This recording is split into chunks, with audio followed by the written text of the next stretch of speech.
licensing and permitting of the city of Chicago and the people who are responsible for it, it seems like if you just look into it at all, there's a big problem.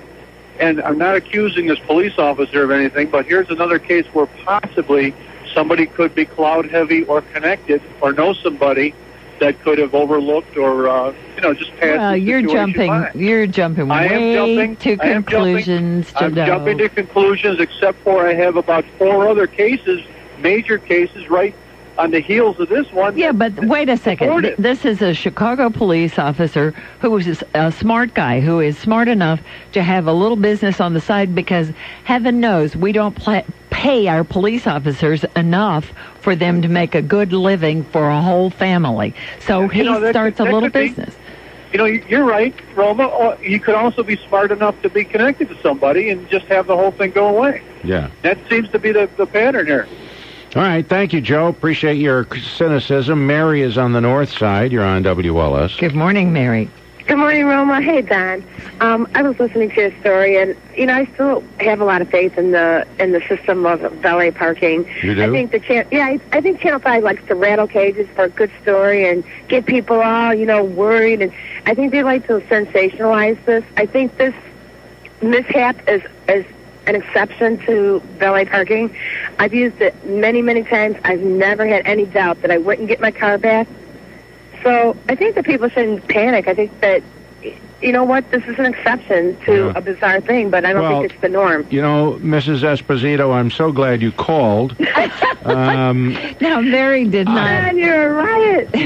Well, Mrs. Esposito, I knew that you would call. And my husband's innocent. No, and you know what? And the fact that he was a police officer, so what? I mean, he was a police officer. Yes, he should have known the rules, but anybody would know the rules if you have a business. I mean, they go, and he was a police officer. Oh, give me a break. So he was a cop. You know what? It could have been anybody. If you're a businessman, you know the rules, and there are going to be people that are going to try to cheat. Well, that's what I'm worried about. Every time I hand my car over to somebody. Maybe his insurance lapsed, and it lapsed, and the company didn't notify him. It happens. It's happened before. It happened to me. My car insurance lapsed, and I didn't even get a notice. It was an oversight, and I'm a average housewife that doesn't work and have a million things on my mind. Yeah. This guy's a homicide detective. He has many businesses. It's quite possible that says the city of Chicago, when they checked, play cut number. Mike, is there any way you can find cut number 5 and 6? Cut number 5. Based on that complaint, we started an investigation, and essentially one thing led to another. And then following that, it says, including, according to the city, phony documents, insurance papers that were altered. The copy of the insurance certificate that we had appeared to be doctored. And we decided to go back and look at the insurance certificates for all of the locations. Okay, so this isn't a case of, the insurance just sort of ran out. No, it sounds like something quite different. Let's go to... Okay, Don, we'll see. That's their report about it. John in Naperville, you're on WLS. Hey, guys, great show. Thank you. John. I'll tell you what happens commonly with valet parking. This has personally happened to me. It wasn't in Chicago. It was in L.A., but I had valeted my Mercedes and went out to a restaurant, and the next day... a buddy of mine notices, he said, man, what happened to your car? And I go, what do you mean? He goes, well, the wheels in front and on the right side are all scarred up and scratched. And I went out and looked at it, and sure enough, all of the alloy wheels on my car were damaged. All 4 of them were. And it was impossible to figure out how that could have happened while the car was valeted. So I talked to the guy, and got really nowhere with him, and it turns out that Mercedes puts the VIN number of the car actually engraved into the wheels of the car. Oh. Really? VIN numbers did not match. They swapped them out? They swapped them while the car was valeted, and that's also happened to a friend of mine in Chicago down on Rush Street when he had his car. I'm not going to say where it was at. How much do those wheels go for? What's that, Don? How much do those wheels go for?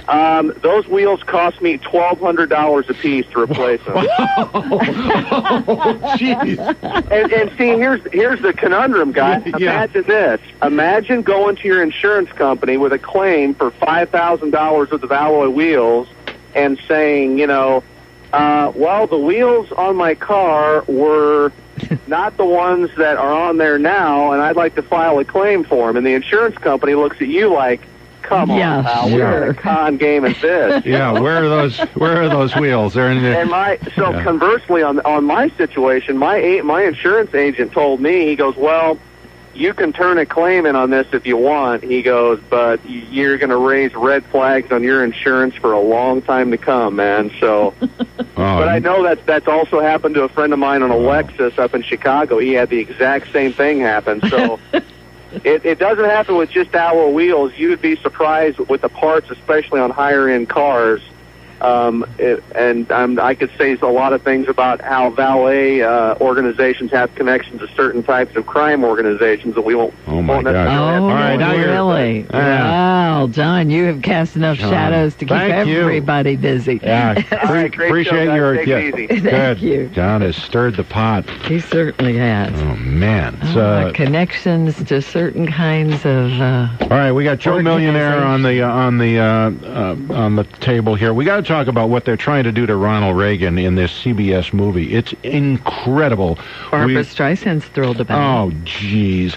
Wait till you hear this. This is just so juicy. It's 7:22 at WLS. I brake for animals. I brake for railroad crossings. I brake for... 7:28 at WLS with Don Wade. Valet and paranoia. Dan is on the south side waiting patiently. Are you an attorney, Dan? Yes. Okay, so tell us your horror story. Well, I've had about 3 instances where clients have come to me to request my help as far as getting their cars paid for after they've been damaged. And in one instance, it was stolen from these valets. And believe me, they will not, absolutely will not cover these. The insurance companies that you deal with that actually insure these cars, they always say go to your own insurance company, and then they make you jump through hoops as far as you got to have all sorts of reports made out, and then the valets deny it, and then furthermore, the places that hire these valets, they say we have nothing to do with it. These are independent contractors. Right. To deal with them. So in other words, if you hand the car over to a valet parker at a restaurant, you go in and have your meal, you come back out, and they say we lost your car, don't know where it is. Right. The stub that you've got doesn't require them to pony up the car or to pay for it? The stub has a disclaimer, but that's really not important because that's actually in violation of what the law is. They're supposed to be responsible for it. But what you find out is you call the valet parking company, and they tell you we have insurance, and then they don't want to give you their insurance name, and then they finally find out who their insurance is, and then when you get through them, they say, well, we don't know for sure if you lost the car with us, and they give you just a runaround. I'm telling you, there's no way you'd ever get this. This one lady had her car stolen from Ruth Chris. It was parked out in front. Ruth Chris denied. They said, we have nothing to do with it. It's an independent contractor that's doing this. They are. All of these valet companies are. And then when you get to the valet, the big valet company, they don't want to give you any answers. They make you pull. It's like pulling teeth to find out even if they're insured at all. But don't they have to have a city license to be a valet company? Isn't this city? They're supposed to have city license, but they have a city license and they have insurance, but they're denying the claim. So what are you going to do? As an attorney, you tell your client, oh, okay, I'll go out there and I'll sue this insurance company. It's going to cost you $5,000 for us to place a lawsuit against this company. So, in other words, don't ever valet park. You'd be crazy. I've had my car damaged twice in it myself, and it's just not even worth going there. And we were talking about a scratch on your car. Well, hold on a second. Dan, you're telling me that when somebody gets their car stolen and they've got a legitimate stub from a valet parking company that you can't get a satisfaction for them. Yep. And even from your own insurance company. They say go to your own. No, I know they gave you a runaround, Dan, but are you an attorney? And you're telling your client that you can't get satisfaction for him? What kind of an attorney are you? What's it going to cost them to get satisfaction? Well, you ought to be able to recover that. In the court. You ought to be able to recover the legal fees. No, you can't. Can't recover the legal fees. All you can recover is the cost of the vehicle. Wow. That's all you can recover. You cannot there's no part in the law that allow an attorney to recover legal fees for his efforts in order to get paid for a car being taken through negligence.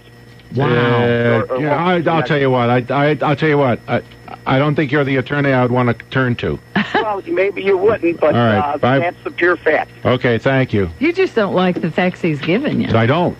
732 WLS.